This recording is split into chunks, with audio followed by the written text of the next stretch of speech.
اليوم جيت نحضر معكم هاد المملحات بالفرماج بنان خفاف هايلين تمتم تحضروهم ترافقوهم مع الشريبات تاعكم. واش نقول لكم واحد البنه هايله.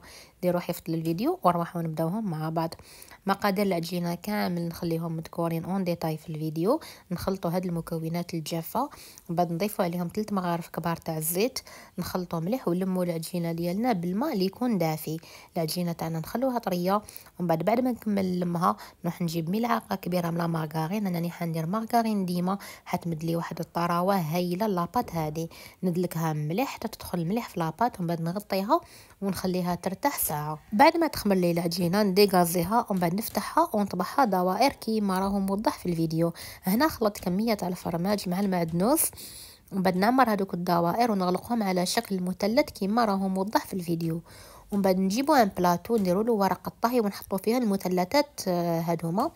نخلوهم يريحوا 11 دقائق ومن بعد ندهنوهم بصفار البيض نزينوها باختياري. ندخلوهم يطيبوا على 200 درجه كي يتحمروا من التحت نشعل لهم من الفوق.